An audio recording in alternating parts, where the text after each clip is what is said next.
Bienvenue dans la place de l'info, j'espère que vous allez bien. J'enlève les lunettes parce qu'il fait beau.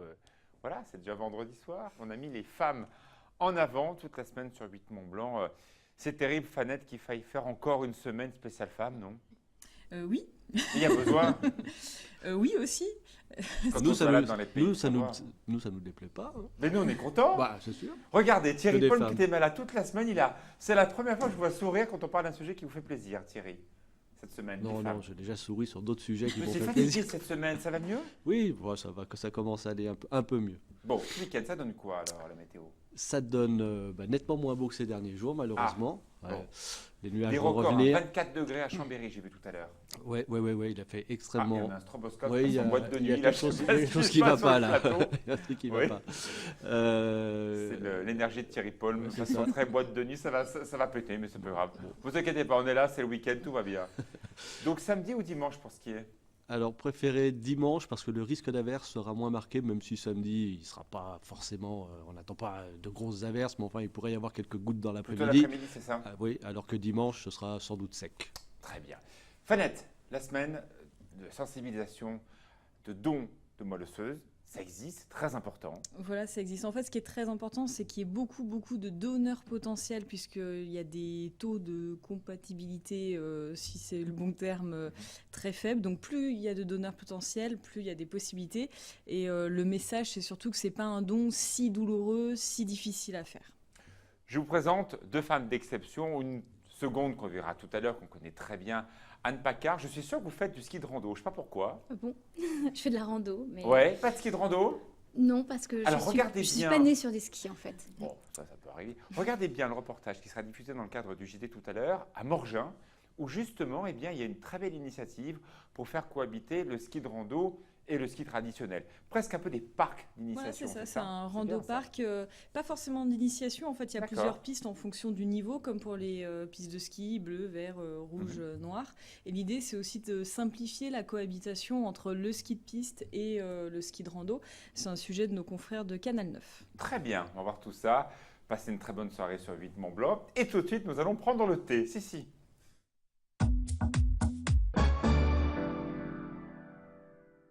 Allez, on a deux invités pour le prix d'une, ça tombe bien. Comme ça, Anne pourra aussi intervenir quand elle le souhaite, aux côtés de notre première invitée, Audrey. Merci d'être avec nous. Audrey Bottelier, un nom qu'on connaît bien quand on est au pays du Mont Blanc, à Sallanches, à Combloux, à Cordon. Voilà la très bonne idée. Sur les pas de la Petite Botte, un salon de café, avenue d'Aléry. Si vous ne connaissez pas Annecy, c'est juste à côté de la gare. Avec un design qui me fait beaucoup penser à mon copain Charlie Adam, mais peut-être à un autre. C'est Charlie ou quelqu'un Non, c'est d'autre? pas de lui, D'accord, mais ça ressemble. ça ressemble. oui. Et vous avez créé un univers à vous. Donc vous êtes savoyarde, vous avez beaucoup voyagé, notamment aussi en Argentine. Il y a aussi beaucoup de Savoyards d'ailleurs. Si vous nous regardez par Internet, bienvenue. Et voulez-vous créer un petit lieu à vous? Oui, et pour les autres aussi. Oui, bien sûr. Pour qu'ils viennent prendre un petit café tout en détente, voilà, qu'ils passent un bon moment, une petite pause gourmande. Est-ce que vous connaissez, peut-être Anne connaît ça, ce qui est vraiment devenu le phénomène de mode de l'art de vivre européen? J'aurais du mal à le dire parce que je ne parle pas bien danois, le Hygge. H-Y-2-G-E. Hygge ou Hygge. Vous ne connaissez pas? Non. Eh bien, c'est exactement ce qu'on voit là. Ah oui. Les Danois adorent prendre le thé, prendre du temps dans ce que l'on voit. Alors, le Hygge ou le Hygge, si vous voulez le faire à la maison, c'est exactement les codes que vous employez, Audrey. Je regardais votre photo tout à l'heure avant de rentrer dans l'émission. Si vous voulez faire un endroit chaleureux, il faut mettre des lampes jaunes. C'est ce que vous avez mis.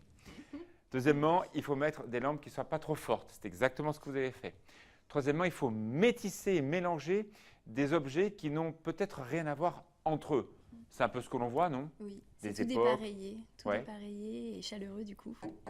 Quatrièmement, si ce n'est pas une grande place, une grande pièce, c'est tant mieux, ça favorise les échanges. Exactement. C'est que vous avez exactement voulu ce que j'ai voulu. Oui. Alors, si vous voulez continuer dans la logique du Hygge ou Hygge, allez voir sur Internet. Je vous assure, c'est un phénomène de mode. La semaine prochaine à Paris, à la Maison du Danemark, qui est à Paris, il y a une énorme conférence sur le bien-être. Il faut le rappeler, ce sont les Danois qui sont les numéros 1 au monde de l'art de vivre chez soi. Et dans ce type d'endroit, il y a une obligation, c'est de manger maison des produits faits par la personne qui nous reçoit. Voilà, exactement. Du coup, on Là, vous fait avez tout. mis toutes les cases. Voilà, sans le vouloir, enfin sans le faire exprès. Bah ouais, regardez comme c'est Oui, sympa. voilà. Des Voilà, objets, tout est un pareil. Même les brunch. couvercles ne vont pas forcément sur les théières. Et tout maison. Tout maison, c'est Comme nous à la qui maison. faisons comme à la maison. On nous le dit souvent aussi. Ouais, quand ce On sont les comme à la voit maison. dans les photos que c'est exactement ce qu'on a envie. Il ne va pas faire très beau ce week-end, peut-être un peu de pluie samedi après-midi. On a envie de ce type d'endroit pour prendre un thé. Ah oui, c'est super. Ah oui. On s'y sent bien. Puis du coup, moi, c'est pas que... Expliquez-moi ce que vous faites maison. Alors là, c'est le brunch qu'on voit. Mhm. Donc tous les week-ends, vous pouvez venir bruncher. Donc c'est le matin le brunch, c'est le matin-midi. Voilà, jusqu'à 13h. Petit déjeuner sucré-salé. Donc une assiette sucrée, une assiette salée. Et ça, c'est super quand on veut prendre son temps, qu'on Ouais. veut se déconnecter un petit peu. C'est sympa ça. Vous ouais, avez des c'est formules, super. quels sont vos tarifs à peu près pour comprendre? Alors, nous, les brunchs, oui, on les fait à 18 €. Mhm. Et c'est nous qui venons servir à l'assiette. Donc voilà, l'équipe. sympa. Angélique, Regardez les Justine. filles. Voilà, c'est le brunch. On va lancer cet été, on a déjà commencé Les paniers les pique-nique. paniers pique-nique Ah, pour ouais, bien sûr. bruncher. Super idée, ça. Voilà. Super idée. Et voilà ce qu'on va avoir dans les paniers avec les jus, la boisson chaude, les tartes, le cake salé. Alors, je reparle du Hajj ou Hajj, qui est vraiment peut-être la plus grande tendance d'art de vivre après le slow food. Hein. On est clairement à Turin, là, on est parti au Danemark.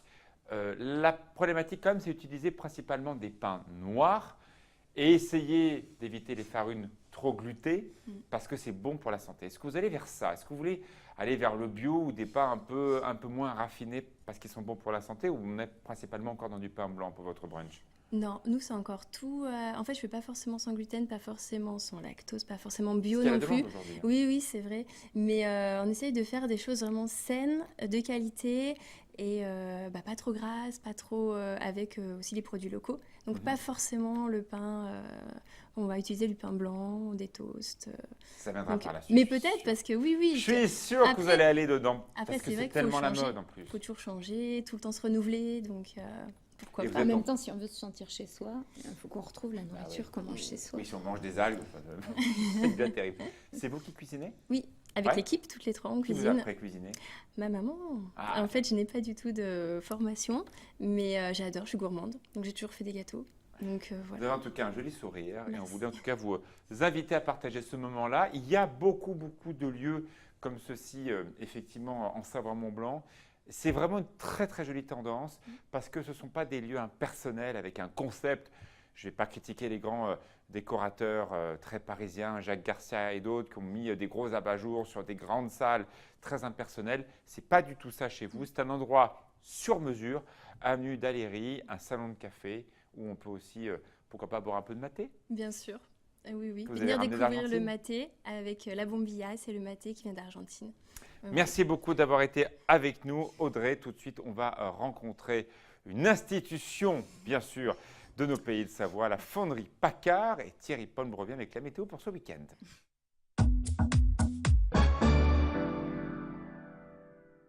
Anne Paccard est notre invitée. On est très heureux d'avoir cette ambassadrice de Savoie-Mont-Blanc et de parler d'une famille qu'on aime beaucoup. On était voisins, pour rien vous cacher, à Sevrier. Maintenant, on est de l'autre côté à Épagny. Donc, vous nous manquez parce que vous étiez juste à côté. Eh ben, c'est de notre réciproque. ancien lieu. Mais bon, voilà, on est quand même pas mal ici. Donc, on ne regrette pas le lieu, mais on vous regrette vous. Ah, merci. La météo, Thierry, samedi, ça donne quoi? C'est un courant de nord-ouest qui arrive avec plutôt de la pluie, pas de la neige. Hein. Oui, c'est plutôt de la pluie. La neige, ce sera au-dessus de 2000 mètres. En dessous, c'est de la pluie. Mais bon, on n'attend pas beaucoup de pluie. Il se peut même qu'il ne pleuve pas du tout, hein, d'ailleurs. Ah. C'est, Alors, voilà. Chamonix Météo, c'est complètement planté. Si on reprend les prévisions de jeudi, il devait pleuvoir un gros paquet. Mm. Et finalement, non. Pas énormément demain. Non, demain, petites averses dans l'après-midi. Je vous dis peut-être même qu'à certains endroits, il n'y aura Ouais. rien du tout. Ça va rester sec. Par contre, on aura des nuages. Baisse de la température, c'est sûr. Logique. Voilà, c'est Ah tout ben à là, fait c'est pas logique. normal. Là, vous avez vu un peu le Non. temps qu'il a fait aujourd'hui à Annecy. Ouais, j'ai quelques Hein, relevés les pour filles, 22, 23. 22 degrés 7 à Chambéry, 20 degrés 4 à Annecy, C'est beaucoup hein, quand même. hein, pour 18,8 cette à Chamonix. période. 18,8 à Chamonix. On est encore en mars, vous vous rendez compte? Thierry, on avait prévu un retour de l'hiver, ce qui se passe actuellement d'ailleurs entre New York et Montréal. On avait prévu ce retour-là pour milieu de semaine prochaine, fin de semaine prochaine. Voilà. C'est confirmé ou pas? Pour l'instant, c'est confirmé. D'accord. Deuxième partie de semaine prochaine, perturbations actives, froid, neige à basse altitude, voire à très basse altitude. ça reste à affiner, on en reparlera. Parce que j'ai vu qu'il y avait un petit conflit avec peut-être un courant de sud qui pourrait apporter du fun. C'est pas ce qui domine aujourd'hui. Aujourd'hui, C'est un scénario minoritaire. C'est principalement une vague de froid pour la semaine prochaine. Donc on en reparlera la semaine prochaine. Oui, quand vous serez bien soigné. Exactement. Restez avec nous. On rencontre tout de suite Anne Paccard. Évidemment, les fonderies, les cloches, c'est un savoir-faire dans le monde entier qui part de Sévrier. Voilà, vous connaissez donc le musée. Si vous passez sur la rive ouest du lac d'Annecy, vous ne pouvez pas manquer d'aller visiter. Est-ce que les Savoyards connaissent? Alors, ils connaissent, mais ils Est-ce qu'ils osent ne connaissent pas suffisamment. Ah, c'est dommage ça. Dans le sens où beaucoup connaissent l'entreprise, bien entendu. La plupart, je pense, sont très fiers d'avoir, ils ont bien raison d'ailleurs, d'avoir ce patrimoine sur leur territoire. Par contre, beaucoup ignorent qu'on peut visiter, qu'on peut assister à une coulée de cloche, qu'on peut assister à un concert chant et carillon, que nous sommes ouverts tous les jours, toute l'année, et que nous organisons régulièrement, une fois par trimestre, un concert live, comme on dit en bon français, mais où on va organiser un concert autour d'un programme musical qui change chaque trimestre. Alors moi, ce qui m'intéresse beaucoup, Anne, c'est pour ça que vous êtes aujourd'hui avec nous, quelle est la place des femmes dans cette histoire familiale, la famille Paccard? La meilleure. Vraiment? Je le pense sincèrement. Alors en plus, moi, je suis l'heureuse maman de 5 garçons, donc je suis la reine chez moi. Je trouve que c'est une entreprise où on a un grand respect de la femme. C'est vrai qu'on n'est pas très nombreuses, tout simplement parce que c'est un métier qui est quand même assez viril, qui demande de la force. Mais à côté de ça, justement, peut-être la femme étant rare dans ce métier, elle est d'autant plus appréciée. Et je trouve que c'est très bien. On a chacun notre place, notre complémentarité. Ça me plaît beaucoup. Alors moi, voilà, j'aime beaucoup travailler avec des femmes parce qu'on a une qualité de relation qui est particulière, mais ça ne me gêne pas de travailler dans un milieu où il y a peu de femmes finalement, parce que je vous dis, l'équipe de la fonderie Paccard, c'est une équipe formidable. Anne, vous êtes musicienne, c'est aussi une chance, hein. Eh oui, bien sûr, parce que voilà, vous chantez très très bien, j'ai déjà eu l'occasion d'écouter votre voix. C'est vrai que cette histoire, c'est une histoire aussi de matériaux, d'hommes, c'est très lourd, c'est à transporter, il y a des problématiques. Les cloches apparaissent dans des événements bien sûr religieux, mais parfois aussi totalement laïques. Tout ceci est propice aussi à avoir des femmes dans ce type d'aventure?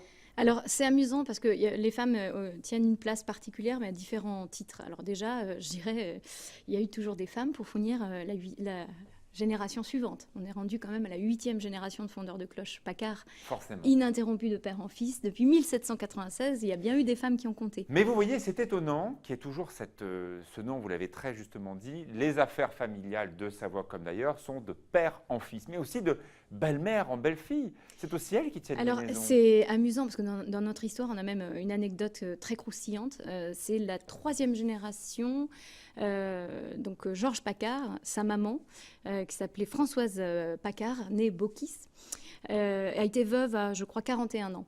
Et veuve, mère de 3 enfants, elle ne souhaitait pas, elle a voulu préserver l'héritage de ses enfants. Bien sûr. Eh bien, à une époque qu'on pourrait imaginer peut-être un peu machiste, elle a enfilé le pantalon et elle est allée diriger l'entreprise. Et elle a été très respectée puisqu'on l'appelait la fanfouée. Alors, il faut savoir qu'en savoyard, Françoise, normalement, c'est la fouaise. C'est ça, oui, bien sûr. Mais la fanfouée, c'est une marque de respect. Là, parce que c'est une femme, vraiment, elle était respectée en tant que femme, mais la fanfouée pour dire... Elle avait de la poigne. Voilà. Elle ne se laissait pas faire, la fanfouée. Et elle a dirigé l'entreprise pendant 10 ans, jusqu'à ce que son fils soit en âge de la reprendre. Et ce jour-là, elle lui a donné les clés. Quelle belle idée. Incroyable, hein. Et à côté de ça, là, actuellement, je mène des recherches sur la Liberty Bell et je trouve des photos d'archives où on voit aussi des femmes. La cloche de la liberté, hein, vous savez bien, elle a été... effectivement, c'est une création de chez vous. Voilà, répliquée un grand nombre de fois, mais notamment en 1950, une pour chaque capitole de chaque État américain. Donc une belle carte de visite pour l'entreprise, mais aussi pour Annecy et pour la France, et pour Savoie-Mont-Blanc, bien sûr. Et ce qui est certain, c'est qu'à cette époque, il y avait un certain nombre de femmes qui travaillaient à l'atelier, notamment pour la pose des décors, qu'on réalise toujours de la même façon aujourd'hui. Seulement, aujourd'hui, ce qui se passe, c'est qu'on travaille avec des effectifs beaucoup plus réduits. On travaille, on produit toujours le même nombre de cloches, mais l'évolution du travail a fait que nous sommes moins nombreux. Du coup, chaque personne est beaucoup plus polyvalente. Et de fait, dans la polyvalence du poste, il y a une partie qui nécessite beaucoup de force physique. Et c'est sans doute pour ça qu'aujourd'hui, on n'a plus de femmes à l'atelier même. Mais à l'époque de la Liberty Bell, en 1950, il y avait pas mal de femmes. Et notamment, pourquoi elles étaient embauchées sur cette partie décoration? Parce que ça demande beaucoup de De minutie. minutie. Et voilà, c'est une Anne, qualité tous vos bambins, plus tous vos féminine. garçons, donc, qui sont à la cour normale, vous êtes la maman, c'est tout à fait logique. C'est mes chevaliers servants. Est-ce qu'il y en aura un ou plusieurs qui ont déjà l'envie, alors ils sont petits encore, mais de dire voilà, nous aussi on sera dans cette Eh bien, ils sont aventure-là. pas si petits que ça. À chaque fois, tout le monde me dit sont petits vos Mais enfants. vous faites tellement jeune, Anne. Et mon aîné a 20 ans. Il Ah va oui, avoir déjà. 21 ans en août. Alors lui a pendant plusieurs années pensé poursuivre dans l'entreprise. Et puis il a choisi une voie très très belle puisqu'il est rentré au séminaire, vous voyez, pour devenir prêtre. Alors on en sourit parce qu'on dit chez les Paccard, on a le choix entre deux vocations. Soit on est fondeur de cloche, soit on est prêtre. Comme ça, on donne du travail à ses frères. C'est bien, c'est C'est chouette. bien. C'est bien la Et, vocation. c'est très donc bien. ils ont tous un amour de l'entreprise. Après, un degré divers. Il y a aussi la concordance des temps, j'appellerais ça comme ça. C'est que on est encore jeune avec mon mari et mon beau-frère également qui travaille à Eh, l'entreprise. bien Donc la meilleure concordance, ce sera peut-être pour le plus jeune. Mais ils ont tous un peu quand même C'est un peu le important ce que vous virus. dites. C'est vrai qu'on terminera là-dessus dans beaucoup de familles, grandes familles savoyardes, la famille Allard, la famille Sibué et plein d'autres qui sont en pleine activité. Les enfants poussent, sont aujourd'hui quasiment aux commandes des entreprises, mais les parents sont encore jeunes. Mm. Donc il faut garder une place pour Il ces faut parents-là. trouver Ah ouais. un bon fonctionnement, que eux Très aient leur intéressant. place aussi. Et puis pas les forcer, parce qu'il y a un poids quand même Poids de de la l'histoire tradition, aussi, de bien l'histoire. Mais on a la chance, bon, ils sont tous un peu mordus, mais c'est vrai que on sait qu'on en a un depuis qu'il est tout petit. Après papa, maman, le troisième mot qu'il a prononcé, c'est le mot cloche. Hein.